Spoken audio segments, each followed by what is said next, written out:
Liber Mundi, nouvel épisode de la série Gnosis sur les artistes qui ont une vision du monde. Nous sommes à Montpellier, chez Jean-Luc Turlure. Bonjour Jean-Luc. Bonjour. Alors Jean-Luc, on va ensemble balayer les 3 questions du Sphinx et nous allons, comme 3 cartes de tarot, commenter 3 de vos œuvres. Alors pour commencer cette rencontre, la première question, au moment présent, qui êtes-vous ? Je suis un artiste qui a fait toute sa vie en peinture et en sculpture et qui aujourd'hui à la retraite et puis je profite de ces instants de carrière qui m'ont porté à travers plusieurs pays. Alors, nous allons maintenant tirer la première carte de votre œuvre en disant le présent, le moment présent, et puis finalement toujours une vision de l'homme au moment présent de cette année complexe qui est l'année 2022. Qu'est-ce que ce tableau nous raconte et est-ce qu'il a un nom déjà ? Oui, le nom c'est Nibelung. Ah, Nibelung, référence à Wagner alors ? C'est déjà tout un programme. Ça fait référence aux traditions nordiques et peut-être à Wagner, Richard Wagner. Nibelung, en fait, on trouve l'anneau ici, l'anneau, et on trouve un personnage. Alors ce tableau est construit sur le nombre d'or, c'est-à-dire qu'il y a une partie carrée, à partir du carré, on prend la diagonale, on la baisse et on trouve le nombre d'or. Donc ce personnage laisse l'anneau d'or derrière lui, car en fait ça n'a pas d'importance. L'anneau est là, il existe, et en fait aujourd'hui nous avons d'autres objectifs, d'autres préoccupations, et on part vers un nouveau monde. Donc on quitte ces territoires, cette matière, pour aller vers plus spirituel. Alors ça veut dire que l'anneau, ça serait l'anneau du pouvoir, on renoncerait à une forme de pouvoir terrestre, temporel. Comment vous voyez le symbole de l'anneau ? Tolkien en a parlé, il a repris l'anneau comme étant quelque chose qui a asservi l'homme. Est-ce que c'est votre vision dans le tableau, de dire que c'est un outil de pouvoir et de domination, cet anneau, ou comment vous L'anneau, c'est un lien c'est que l'on retrouve au doigt et qui est un moyen de reconnaissance, mais aussi un moyen de communication. Et cet anneau est en or, et donc il porte aussi une charge importante, le fait qu'il soit dans un métal très, très précieux. Et le personnage ici le laisse, il le laisse, c'est-à-dire que en fait c'est une façon de s'alléger et de quitter le monde matériel pour aller vers plus de spirituel. Et alors le cœur du tableau, qu'est-ce que représente le cœur de ce tableau plutôt blanc, plutôt éthéré ? Ah, là, c'est le mystère du tableau, en fait. Tout réside dans le personnage qui est là derrière. Ah oui, on voit un personnage quand on se rapproche, effectivement, avec la caméra, on le voit, oui. Alors, c'est un personnage masculin, féminin, androgyne, quel est le... On est sur un autre monde. Oui. C'est un personnage qui n'est pas humain. Enfin, il fut humain, ou c'est une présence... c'est une présence ésotérique, une présence, on va dire, divinatoire. Et c'est pas du tout... c'est la présence que l'on peut voir quand on ferme les yeux et qu'on se concentre et que l'on peut apercevoir autour de nous. C'est souvent que je vois ces personnages autour de moi qui vont et viennent et qui me regardent et qui attendent et avec qui j'essaie d'entrer en conversation. Mais le dialogue est à sens unique parce que je n'ai pas de réponse. et je n'ai pas encore d'explication. Peut-être qu'un jour j'en aurai. Ces visions, qu'est-ce qui vous a amené à être artiste plasticien? Artiste plasticien depuis le berceau en fait. Mais c'est une longue histoire, je ne vous la raconterai pas ici, ce serait un petit peu long. En fait, j'ai toujours été tenté par l'expression, l'écriture aussi un petit peu, mais surtout par le dessin et la matière, la sculpture. Et un jour, quelqu'un me dit, écoute, fais ce que tu as envie de faire dans la vie. Alors j'ai dit, je veux être sculpteur. Ah, sculpteur, il faut... J'ai entrepris des études aux Beaux-Arts de Berlin, de Paris d'abord, ensuite à Berlin, pendant 5 années. Et voilà, tout a commencé comme ça. Mes premières expositions à Berlin ont été un succès. Le premier musée à m'avoir acheté, c'était un musée allemand, etc. Puis depuis, voilà, je suis parti de continent en continent et exposé un petit peu partout dans le monde. Et les grands artistes qui vous ont influencé, est-ce qu'il y a des noms comme ça dans l'histoire de l'art, que vous êtes nourri d'influence ou... D'abord, il y a eu Gustave Moreau. Gustave Moreau, c'était tout à fait moi, je m'y retrouvais complètement. Ensuite, il y a eu Odilon Redon, Eugène Carrière. Et puis après, tout est parti dans d'autres regards sur d'autres artistes. Là, c'est une aventure passionnante. Voilà, tout est...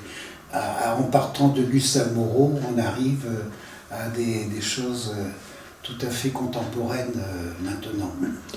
À partir de quand avez-vous senti que vous aviez trouvé votre style, votre patte? C'est quelque chose qui est arrivé très vite ou... Alors très très vite. Effectivement, c'est arrivé très très vite, car je me trouvais à Berlin et je me disais, tiens, je devais partir au Canada pour y travailler et y vivre. Et je me suis dit, il faut que je fasse quelque chose avant de partir.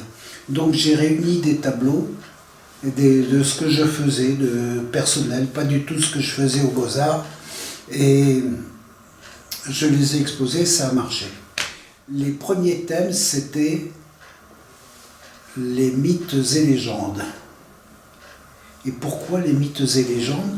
Parce que j'étais toujours bercé par ça. Quand j'ai lu Le Matin des magiciens, ça a été mon premier livre, ma première révélation. Là, ça m'a ouvert tout de suite les idées et la pensée. Je me suis versé dans le mystère. La légende, il y a toujours un fond de vérité dans une légende.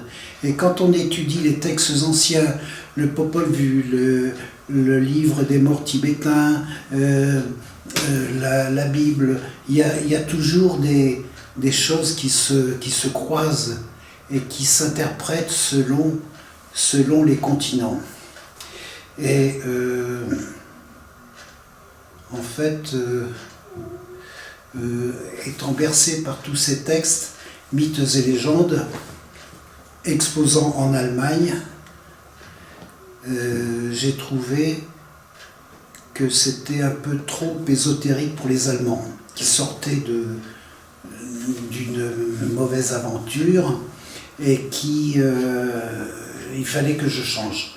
Donc, je suis plutôt parce que trop de symbolisme, il y avait ça,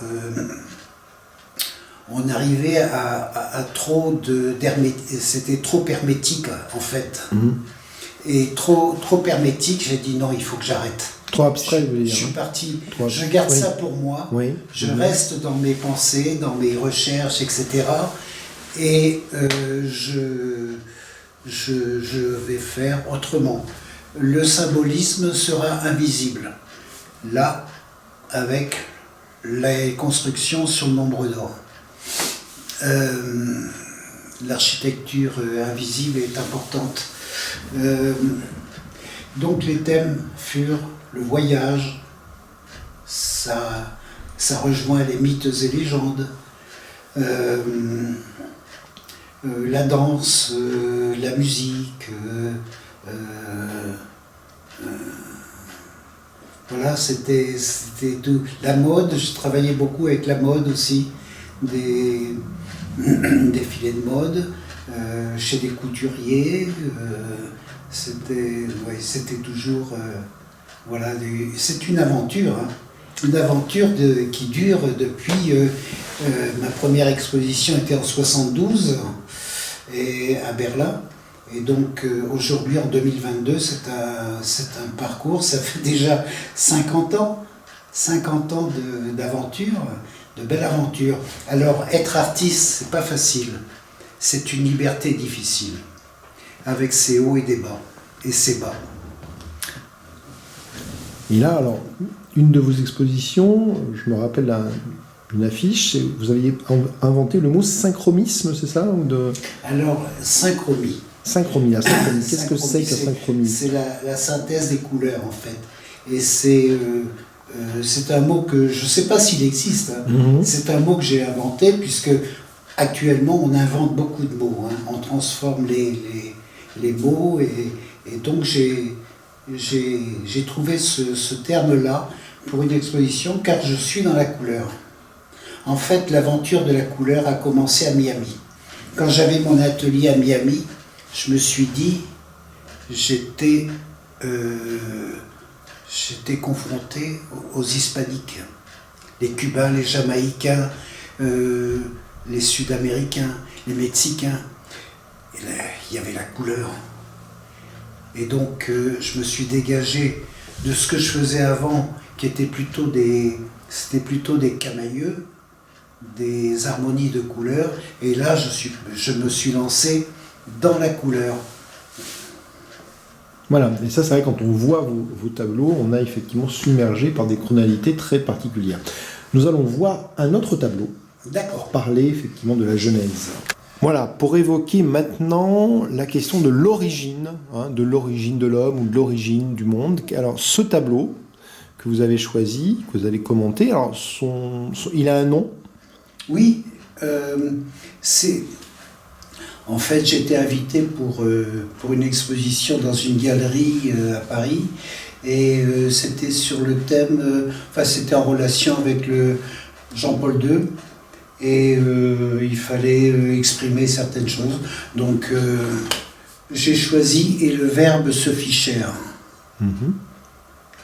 Donc, ça nous reporte à la Bible, à la Genèse. L'instant où l'être, la naissance de l'être, c'est-à-dire que vous avez comme ça, il s'évapore de cette matière, il s'évapore quelque chose qui devient, qui prend une forme et qui devient spirituel. Donc c'est construit sur le nombre d'or. Vous avez le carré, hein, et là vous avez le nombre d'or, 1,618.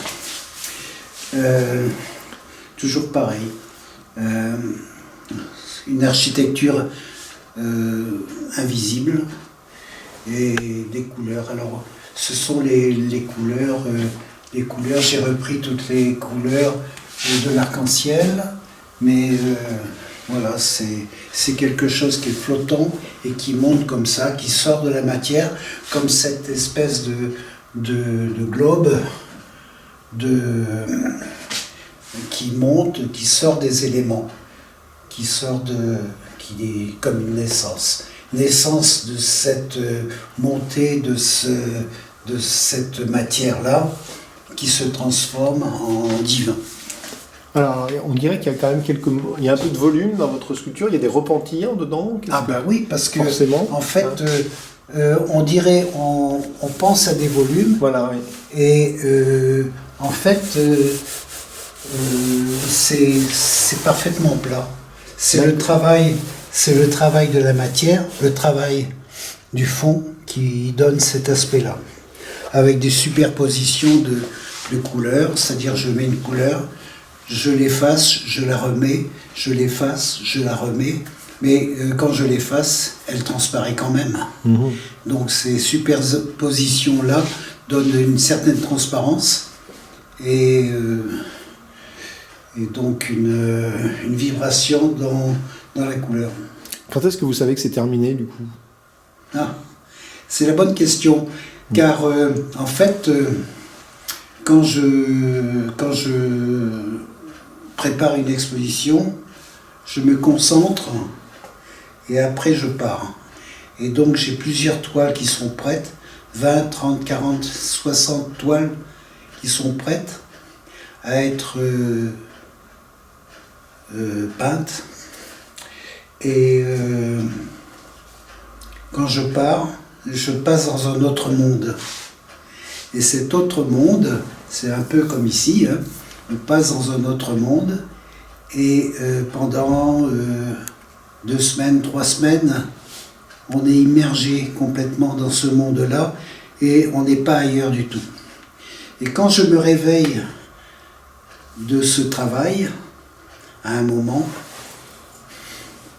je regarde mes œuvres et je suis là à les découvrir et je les regarde comme quelque chose de nouveau, comme une révélation, et c'est ça qui est merveilleux. Et là, je finis, alors je dis tiens, je vais mettre un petit truc là et tout ça, et j'agrémente l'œuvre pour la finaliser. Et c'est là qu'elle est finalisée. Alors, troisième et dernière question du Sphinx, finalement, c'est où allez-vous ? Quels sont vos projets ? Parce que même si vous êtes à la retraite, je crois comprendre que vous n'arrêterez jamais de travailler, de produire, de créer, hein, j'ai l'impression. Oui, c'est toujours d'actualité. Et les projets d'exposition ne manquent pas. Donc j'ai des propositions assez souvent, mais mes ventes se font, je touche des droits d'auteur pour plein de choses, etc. Donc tout va bien. Et quels sont les thèmes qui vous semblent intéressants à développer maintenant, dans le futur ?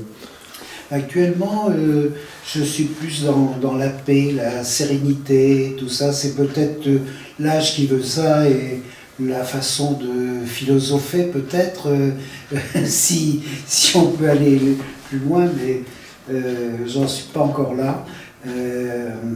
Je pense que là c'est le repos, c'est le calme et la paix, la sérénité et voilà. Donc c'est tranquille. Quel est le nom de l'œuvre ? Alors, méditation. Méditation car on est dans une période difficile en 2022 avec toujours ces grisailles de l'humanité et on a besoin de sortir de ça.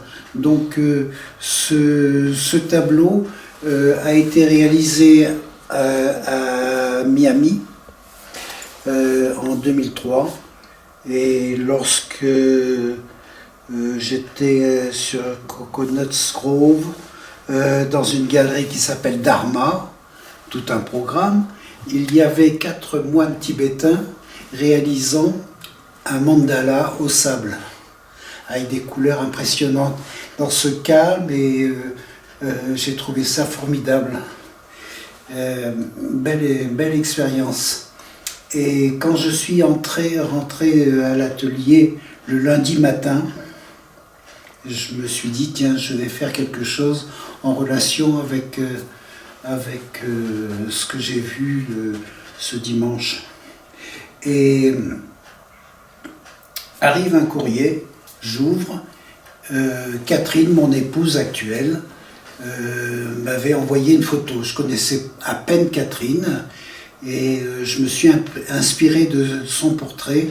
Elle n'était pas du tout dans cette position-là, mais je me suis dit, tant qu'à faire un portrait méditation, je vais faire le sien. Et donc, je l'ai fait car j'entendais que George Bush, président des États-Unis, voulait déclarer la guerre à l'Irak. Et j'ai dit, mais c'est pas possible. Les Américains, je leur posais la question, est-ce que vous êtes d'accord avec les raisons de cette guerre? Et ils semblaient d'accord. Et je me suis dit, c'est pas possible. Et en fait, c'est le dernier tableau que j'ai réalisé à Miami. J'ai plié mes bagages, j'ai fermé l'atelier, je suis rentré sur Paris. Et là, vous n'êtes pas prêt de repartir aux États-Unis avec ce qui se passe, j'ai l'impression. Pourquoi pas? Je suis pas quelqu'un de fermé. Pourquoi pas? Mais c'est vrai que là, je vois avec l'exposition que j'avais prévue dans des musées en Russie, là, je suis pas prêt d'aller en Russie. Oui, c'est difficile aujourd'hui. Difficile aujourd'hui, mais même, je vois pas comment demain, même si les choses se calment, comment je pourrais revenir là-bas. Alors, restons dans la paix, dans la confiance, et c'est, en fait, on va vers, pour moi, j'espère, on va vers un nouveau monde, vers un changement. Alors ce changement, effectivement, le personnage, donc il a plusieurs visages, on dirait. C'est ça qui est étonnant quand on se rapproche. On a l'impression qu'il a, il a au moins deux faces. Décomposé, oui. Alors, décomposé. Qu'est-ce que ça peut... Ah ben c'est dans la tête quand on médite. Oui. La méditation, on part dans beaucoup de choses. Ça veut dire que quand on médite, on voit des images passer. Alors, quand on fait zazen, on essaie d'éliminer, de faire le vide dans sa tête et d'éliminer tout ce qui se passe. Mais c'est vrai que quand on essaye de se concentrer, de méditer, eh bien, en fait, il y a plein de choses qui tournent. Et moi, je travaille beaucoup avec la respiration. Et par la respiration, on chasse tout ça, on brasse tout ça, et on enlève... On fait le tri, on enlève tout ce qui n'est pas bon et on essaie de garder le meilleur. Et c'est l'espoir que j'ai. Bien, alors au terme de notre entretien, j'ai envie de vous poser une question sur la fonction de l'art et de l'artiste dans le monde qui vient. Est-ce que c'est une fonction importante? On voit que les pouvoirs publics aujourd'hui ne sont plus vraiment dans... On a fermé des musées, on a fermé des cinémas. La politique culturelle, je pense qu'il n'y en a pas. Comment vous, aujourd'hui, est-ce que vous êtes dans un art de résistance? Comment vous concevez votre travail pour l'avenir? En fait, moi je pense que la création, quelle qu'elle soit, c'est vecteur d'avancer pour une civilisation. Qu'est-ce qui va marquer une civilisation? C'est qu'est-ce qui va rester d'une civilisation? C'est tout ce qu'il y a d'artistique, à part les grands personnages qui marquent l'instant, mais c'est surtout les œuvres d'art qui sont derrière. Moi, j'ai pas la présomption de marquer quoi que ce soit de mon temps, mais en fait, j'ai ma façon de créer, de réaliser des choses et d'essayer de fonctionner. Et alors, qu'est-ce que vous pensez aujourd'hui de la bulle spéculative qui est faite sur le monde de l'art contemporain? Est-ce que... Donc on a ce mouvement de fond, où il y a des choses qui sont surévaluées, survendues, surcotées. Et puis on a un autre mouvement sur lequel je crois que vous vous intéressez un petit peu. Il y a tout un tas de gens qui disent aujourd'hui on pourrait sortir de la monnaie classique pour rentrer dans une monnaie libre. Je crois que le mouvement de la June se développe. Alors est-ce que demain... Vous auriez comme idée de vendre vos œuvres, mais pas en argent euro, mais de trouver un autre moyen de faire circuler avec une monnaie libre, par exemple? Est-ce que c'est quelque chose qui serait dans votre champ de perception? C'est sûr que si on peut fonctionner de différentes façons, c'est toujours bien. En fait, la monnaie libre... elle n'est pas du tout adossée au dollar ou à l'euro. à quoi que ce soit, elle est vraiment libre. C'est basé sur l'humain. Le fait d'être un humain, on reçoit chaque jour un dividende universel. Et fonctionner avec cette monnaie peut être intéressant. Mais c'est surtout cette façon de fonctionner qui est importante. On passe dans d'autres choses, dans un nouveau monde, et donc il va bien falloir se dégager de toute ce nuage de finances impalpables qui est au-dessus de nous et qui nous menace à chaque instant. Il ne faut pas qu'on soit marqué par ça, il faut qu'on se dégage de tout ça. Alors ça pose la question, comment on peut évaluer la valeur? On a vu 3 œuvres, comment on peut évaluer la valeur de vos œuvres en euros, en junes ou autrement? C'est vrai qu'il y a quelque chose de compliqué de revenir, vous faites quelque chose qui est très spirituel et on revient, comment on donne une valeur matérielle à tout ça? Alors, c'est pas compliqué parce que pour mes œuvres que je vende en euros, en dollars ou en quelconque monnaie, je fais des abacs, des courbes en fonction du format et j'applique le tarif. J'ai vraiment le montant qui correspond. Mais si je dois fonctionner avec la June, cette monnaie libre, là je laisse le prix libre. C'est-à-dire la personne me donne ce qu'elle veut. D'accord. Il n'y a plus de référence à un montant. D'accord. On ne peut pas imaginer qu'il y aura une référence au temps que vous mettez pour construire le tableau. Je sais que par une journée passée, on a 10 junes. Est-ce que cette idée de travailler en équivalent, finalement, de dire que c'est du temps et qu'on donne du temps, est-ce que c'est quelque chose qui pourrait se concevoir aussi pour évaluer une valeur? Absolument pas. Parce que, en fait, quand je suis sur une œuvre, je ne me rends pas compte du temps. Je serais incapable de dire combien de temps j'ai passé sur cette œuvre. Le temps ne compte pas. Quand j'entre dans ma création, j'oublie le temps. Et le temps, il peut s'accélérer, il peut se ralentir. Pour moi, ça ne joue pas. L'important est d'aboutir à quelque chose. D'accord. Merci d'avoir pris le temps de répondre à ces petites questions qui permettront de découvrir votre travail. Pour ceux qui ont envie d'en savoir un petit peu plus, est-ce que vous avez des réseaux sociaux, des choses où on peut vous suivre? Oui, sur Facebook, on peut trouver une page sur Facebook parce que c'est un moyen de communication. On est bien obligé de passer par là. Et d'autre part, j'ai un site internet, oui, mais qu'il faut que ce site doit être révisé et j'espère le faire bientôt. Voilà, merci pour votre passion et votre entretien. À bientôt.